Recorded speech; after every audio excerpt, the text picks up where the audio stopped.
Oi, gente, estou de volta. Vamos lá? Vamos ver agora a reação da Igreja Católica com relação a tudo aquilo que a gente falou? A Igreja Católica não ficou nada quieta. Ela esperou o que estava acontecendo e foi fazer análise, foi entender o que estava acontecendo e tentar solucionar o problema.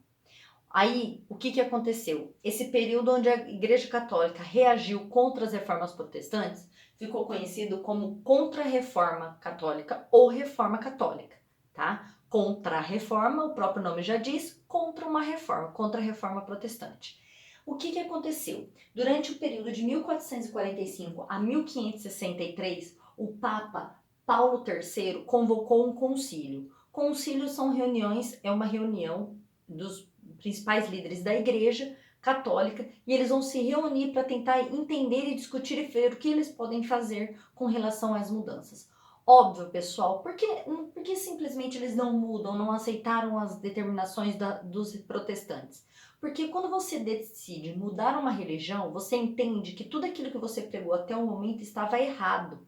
É dizer, olha, o que eu falei que estava escrito na igreja, na Bíblia, não estava escrito. Na realidade foi eu que interpretei dessa maneira e eu estou querendo colocar assim que está certo. Se eles fizessem isso, o que aconteceria? Os próprios fiéis começariam a questionar a própria igreja e eles perderiam fiéis.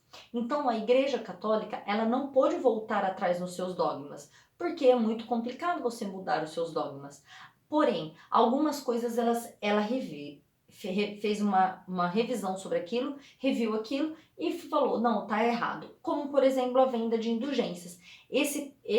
Essa prática da igreja, que não era baseada na questão bíblica, não era um dogma, uma doutrina religiosa deles, ou seja, não fazia parte da base da igreja, foi transformada e não tinha mais agora a venda de indulgências. Outra característica que eles determinaram nesses concílios, que ela só encerrou em 1563 com o Concílio de Trento, que foi o principal, eles tiveram essas três determinações principais. Primeiro, reorganizar o Tribunal do Santo Ofício, que era a Inquisição, aqueles que perseguiam os hereges. Nós estudamos sobre os hereges, que são aqueles que eram contra a Igreja Católica. Então, toda aquela religião contra a Igreja Católica, ou os não religiosos, eram perseguidos e entendidos como hereges. E o Tribunal do Santo Ofício, que é o Tribunal de Inquisição, ele se fortaleceu, ele recebeu mais fortalecimento durante esse período. Elaborou o Index, que é um índice de livros proibidos, uma lista de livros proibidos, onde, lógico que dentro desse índice de livros proibidos estavam as 95 teses de Lutero, tá? Então os católicos eram proibidos de ler, porque entendiam que era errado esses livros, e a criação da Companhia de Jesus, que é a ideia dos padres jesuítas, lembrando os padres jesuítas que vieram para o Brasil em 1500, né? Depois de 1500, na verdade, depois de 1532 que vieram para o Brasil para catequizar os índios e transformar por uma aliança da Igreja Católica com o rei de Portugal rei da Espanha, eles conseguiram implantar o catolicismo aqui na América, tá? Então foi através da Companhia de Jesus que catequizavam os novos povos. E aí, só que a Igreja Católica, gente, ela reagiu de uma maneira bem drástica. Na França, era bem intolerante, a Igreja Católica era muito intolerante com relação a outras religiões. Na França, os calvinistas eram chamados de huguenotes. Esses huguenotes, eles foram perseguidos constantemente, inclusive através de leis mesmo que permitiam essa perseguição. Durante uma noite, na chamada Noite de São Bartolomeu, que foi no dia 24 de agosto de 1572, as pessoas saíram às ruas, tanto os huguenotes, para ir ao casamento do Henrique de um príncipe com uma princesa, onde ele era huguenote e a princesa era católica. Na tentativa, ela era irmã de Carlos, que era a tentativa de unir essas duas religiões, de acabar um pouco com o conflito. Só que isso não deu certo. As tropas de Carlos I, que era o rei da França naquele momento, mandou matar todos os huguenotes que estavam naqueles protestos, inclusive os principais líderes huguenotes naquela região.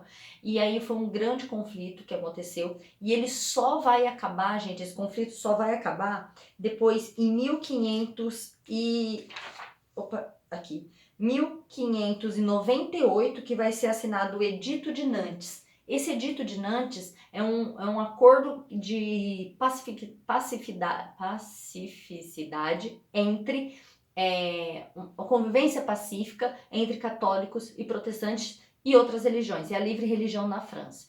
Mas até a assinatura desse tratado de 1598, houve muita perseguição, principalmente pelos católicos com relação aos huguenotes. Pessoal, os católicos não são do mal, tá? Pelo amor de Deus. Aqui a gente tem que entender que eram conflitos de interesses diferentes e existiam regiões que os protestantes também perseguiam quem eram os opositores, tá? Onde os protestantes eles eram dominadores, como por exemplo na Inglaterra. Durante alguns períodos, quando tinha alguns determinados reis, eles perseguiam os católicos, era proibida a prática do catolicismo. Então a gente tem que entender que são disputas de interesses em determinadas regiões, que relacionam tanto interesses econômicos quanto políticos, tá? E usam os interesses religiosos. Beleza? Essa foi a reação da Igreja Católica. Então, resumindo, o Concílio de Trento, que determinou esses 3 pontos principais: reorganização do Tribunal de Inquisição, elaboração do Index, livros proibidos, e a criação da Companhia de Jesus para fortalecer a Igreja Católica frente à Reforma Protestante. Vocês agora vão fazer a mesma coisa que vocês fizeram do capítulo anterior, organizar o conhecimento na página 301, tá? Essa página aqui, 301, organizar o conhecimento, e as atividades da página 302, 303, ok? Sexta-feira a gente se encontra, e aí se vocês tiverem alguma dúvida, a gente vai falar, a gente vai se ver, tá bom? Um beijo, até sexta!